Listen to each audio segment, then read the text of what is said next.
Halo, Episode 4, Homecoming. Wow. Are we really coming home?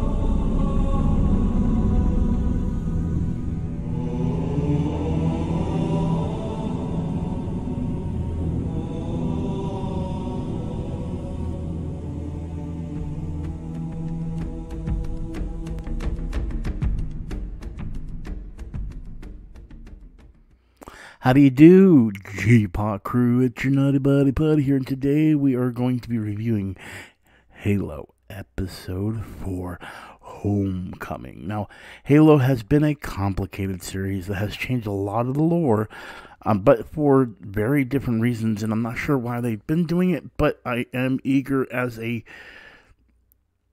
outside viewer that's played the original trilogy, not really the new ones, outside of 4, which honestly I don't really count that because I didn't like it, but that doesn't matter. It's still probably the part of the lore, but they're going more on the books, which a lot of the books I did read during the time of the first games. Not all of them, some of the comics, some of the books, so on and so forth. So I'm kind of familiar with the lore, especially connecting all the way to Reach. Now, I am going to do a full final thoughts video, or part, I should say, at the end of this video. But I still haven't watched the episode, but I do know that we are going into Master Chief's past in this episode. So before we get into that deep part of the lore, make sure the like button, make sure the subscribe button, and be ready. It's going to be spoiler alert, full breakdown, then my final thoughts. So go watch the episode first, come back, let's have a discussion, and talk about what could potentially be the oddest, but maybe most entertaining version of Halo I've ever seen. Though I do still have mixed feelings, especially with the Cortana situation. But I'll bring that up again with my final thoughts. But with that being said, let's get into the first Easter egg or breakdown or, information. You know what? I'm talking too much. Let's go. So for my first breakdown Easter egg, what you might want to call it, like I stated before, is this isn't really anything pointing out anything directly outside of the relationship between Cortana and, I would say, John, aka Master Chief. And watching this first part, it's really starting to feel like what it feels like in the video game, where her responses to him are becoming more of a close relationship. Now, I feel in the show it's coming a little too quickly based on what just happened in the events of the last couple of episodes, or last episode, I should actually say, not last couple. And for the fan of Halo, this is what I'm starting to see in this episode right here. Where she's saying my data suggests you're experiencing anxiety and anything that, is becoming more of like talking to him as a person instead of being in control of him is something that I'm familiar with in the games, the lore. But when it comes to the show, this has got to be a very switch when it comes to being what it was last episode, where she was fighting against him and then wanting to take control of him, or wanting to be an observant of making him do what he needs to do, into now being a comrade, which seems kind of odd if you're looking from this as a new experience when it comes to the series. So I just wanted to comment and say that if anybody watches this video, or when people watch this video, that if it feels jarring, that's because the relationship you're starting to see now has more of a familiarity to the lore of the books and the video game. But I feel like for somebody that might be new to the series, this could be jarring. And so when they're looking up information about the characters or the lore or anything like that, which could bring them to my video, it's a very demanding for someone that's new to understand what's going on. I'm liking the position they're going in the show, but now I'm starting to see some of the jarring information that might be put out there to people that say, hey, this is weird. This is not what I'm used to. And at the same time, as a newcomer, I'm not understanding everything as far as relationship-wise to characters. Though it has been explained to me, this part right here, when it comes to their relationship, could be very jarring to some individuals. So I just wanted to mention that when it comes to this video and starting off the full breakdown. And welcome to ERIGANUS 2. Now, ERIGANUS wasn't something that was brought in until Halo Reach, where they first mentioned the planet itself. But then I know in Halo 4 they started mentioning more about how it is a nurturing planet to Master Chief, and apparently him being abducted from that location. But then I don't remember exactly what happened from there. But then upon doing my research for finding the planet, or I should say the image of the planet, I found out that they did finally do the lore of John being kidnapped from his home planet. So maybe I might have been wrong about some things, and they did the more John early days in the later games and approached this, and I wasn't aware that 343 did that. But I know that ERIGANUS was mentioned in the Halo Reach and then into Halo 4. And again, like I said, after Halo 4 is where I kind of like, lost interest, to be honest with you. So if this is something that is a pinnacle of it, at least it's in the lore. But basically saying this is Master Chief John's home planet. Now, as I'm going through this episode, I'm finding myself not getting as much lore or Easter eggs when it comes to, you know, Master Chief's background, because it's more looking into a more particular situation that may not be as much exposed in the lore, more than what they're creating for the show. So when it comes to making full breakdowns, Easter eggs, so on and so forth, you know, you kind of want to find something that's informational. Now, seeing this leg here, I already know what it is, and I figured 90% of people that are watching this probably already put together what it is. But then it dawned on me, you may not, because they really haven't been showing the characters that much, or the creatures that much, because they've been focusing more on Master Chief and John. And if, of course, you're here and you've never played the video games, and you clearly don't know what this is. But anyway, what you're seeing here on the screen is an elite foot. Elite of those creatures that you saw Master Chief fight in Episode 1 on Madrigal, that attacked Madrigal. And they actually have that bipedal look here, which this picture shows both of the two-toed, or the two-toed version of it and everything. I do like that this is more of an organic foot that looks really much like an animal. If you look at it, has like a bipedal, like hoof kind of look to it. But at the same time, it has its own distinct look to it. So I figured, hey, I'd give you guys a little bonus here, even though it's probably more known than people realize, or maybe just giving everyone the benefit of the doubt. Either way, my point is, this is an elite foot. Now, this is a perplexing creature, anyway, that I'm not sure exactly what it is or where I've seen it. I may be looking too deep into it. It could be just a severed part of a body. But the reason I'm bringing this up is because the only thing that came to mind that this closely resembled in any way to me would be the final evolved form of the Flood, which is called the GRAVEMIND. And this is a kind of a picture of what the GRAVEMIND looks like. And I'm seeing parts of it that look like it's like part of the GRAVEMIND. But again, I could be wrong. But at the same time, the GRAVEMIND is huge. That's the other thing I want to make sure you guys are aware of. Like, if you can't see in this picture, or you can't see it that well in this picture, but this is Master Chief right here. So this tells you how big the GRAVEMIND can get. So this is much smaller, because you can see what's her name here. So I actually don't know what this is, but I figured I'd show it to you guys and say that I did try to find some information on it, possibly squid, things of that nature, but I didn't know what we're actually seeing. But now that I've looked at this for a minute here, trying to figure it out, I figured it could also be a severed limb on a creature that I just can't identify right now. So hey, if you want to pin comment, tell me what this is in the comments below, and if you did solve it, I'll definitely be happy to pin it.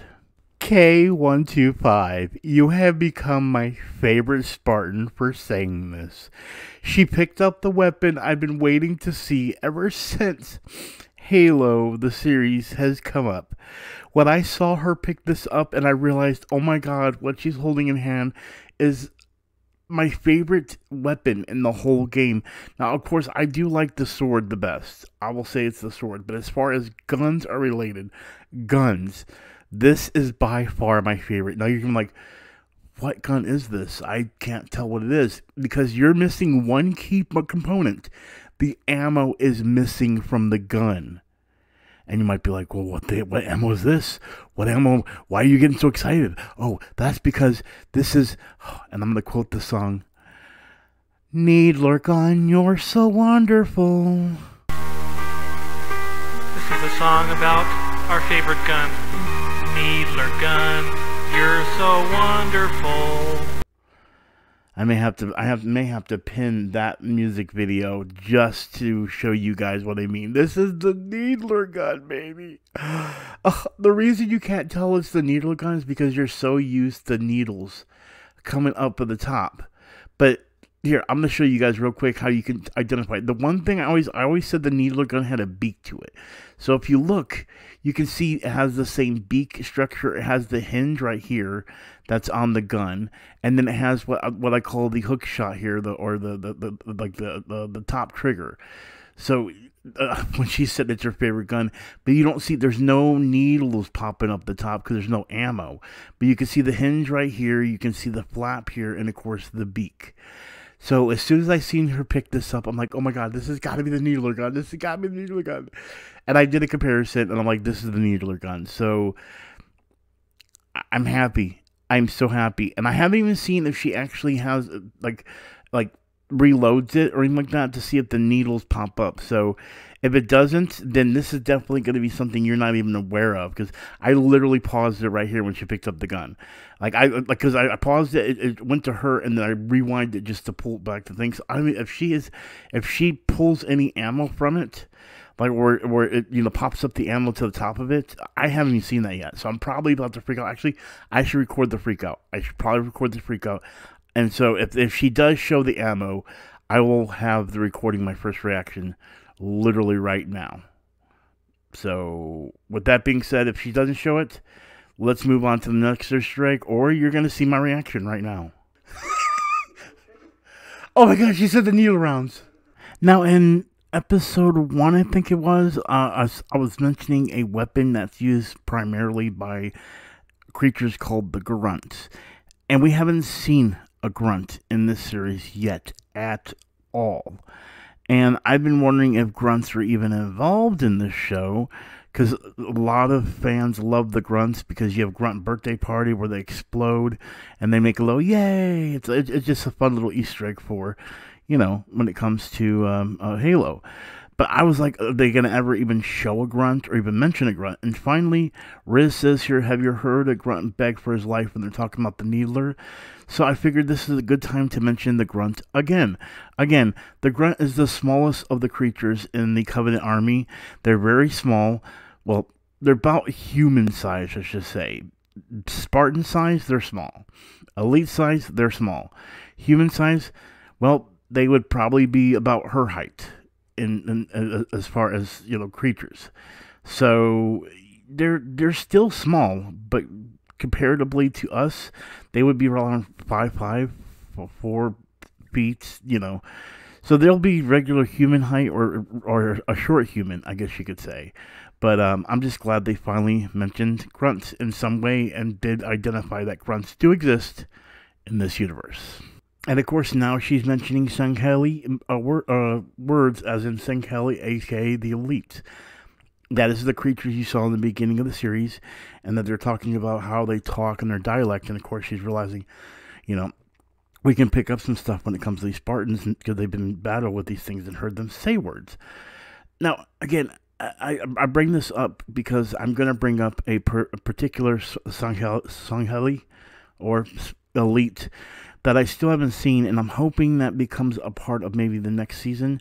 But also understand that a lot of the lore is mixed up. Like John, aka Master Chief, finding out about his early life did not happen apparently until later, if he even does. I haven't played Halo 5 Guardians to really know.